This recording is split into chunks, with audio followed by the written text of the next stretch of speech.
Le roi lion et la sagesse du baobab. Dans les vastes plaines dorées de la savane africaine, où le soleil brillait intensément et où les bruits de la nature résonnaient, vivait Kiongozi, le roi lion. Avec sa crinière majestueuse et ses yeux perçants, il était le souverain incontesté des animaux. Mais derrière cette apparence redoutable se cachait un cœur lourd de responsabilité. Kiongozi se sentait souvent seul, accablé par le poids de son rôle. Un jour, alors qu'il errait dans la savane à la recherche de réconfort, Kiongozi aperçut un grand baobab, un arbre ancien aux branches étendues comme des bras accueillants. Intrigué par sa présence imposante, il s'approcha et s'assit à son ombre rafraîchissante. « Ô grand baobab !» s'exclama-t-il. « Je suis le roi des animaux, mais je ne sais pas comment gouverner avec sagesse. Que dois-je faire pour être un bon roi ?» Le baobab, dont les feuilles bruissaient doucement dans le vent, répondit d'une voix profonde. « Cher roi, pour gouverner avec sagesse, tu dois d'abord écouter. Écoute les histoires de ceux qui t'entourent. Chaque animal a une leçon à partager, mais tu dois être prêt à entendre leur voix. » Kiongozi remercia le baobab et décida de suivre son conseil. Il commença à se rendre auprès des autres animaux de la savane. D'abord, il rencontra Tano, l'éléphant sage. Tano avait des rides marquées sur son visage et ses yeux reflétaient une grande douceur. « Tano, demanda Kiongozi, que peux-tu m'apprendre ?» L'éléphant lui raconta comment l'eau était précieuse et qu'il fallait en prendre soin.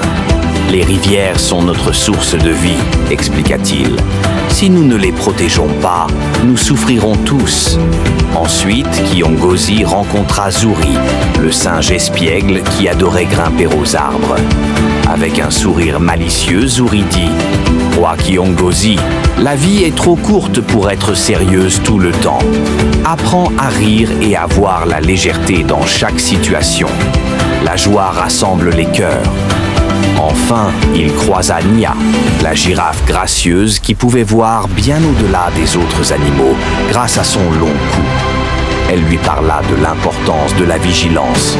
En tant que roi, tu dois toujours avoir une vue d'ensemble pour protéger ton royaume des dangers invisibles qui rôdent au loin. À chaque rencontre, Kiongozi écoutait attentivement leurs histoires et apprenait des leçons précieuses sur l'unité et la protection de son royaume. Un jour fatidique, une terrible sécheresse frappa la savane. Les rivières se tarirent et les animaux étaient inquiets. Ils se rassemblaient autour de Kiongozi en quête d'une solution. Leurs regards imploraient désespoir et peur. Kiongozi se souvint alors des mots du baobab. Écouter et rassembler. Il convoqua tous les animaux pour une grande réunion sous l'ombre protectrice du baobab. « Mes amis, déclara-t-il d'une voix forte et rassurante, nous devons unir nos forces. Chaque espèce a un rôle à jouer dans cette crise. Ensemble, nous pouvons trouver une solution. » Les animaux commencèrent à travailler ensemble. Tano creusa des trous pour collecter l'eau de pluie, pendant que Zuri alertait tout le monde lorsque des nuages apparaissaient à l'horizon. Nia surveillait les environs pour prévenir toute menace. Grâce à leur coopération inébranlable et au leadership sage de Kiongozi, ils réussirent finalement à surmonter la sécheresse. À la fin de cette épreuve difficile, Kiongozi retourna voir le grand baobab pour lui exprimer sa gratitude. « Merci, grand baobab. Grâce à ta sagesse et aux histoires des autres animaux, j'ai appris que gouverner ne consiste pas seulement à être fort, mais aussi à écouter et rassembler ceux qui m'entourent, » dit-il avec humilité. Le baobab sourit doucement. La vraie force d'un roi réside dans son cœur et sa capacité à écouter son peuple. N'oublie jamais cela. Et ainsi, Kiongozi régna avec sagesse sur la savane pendant de nombreuses années, toujours guidé par les leçons du grand baobab.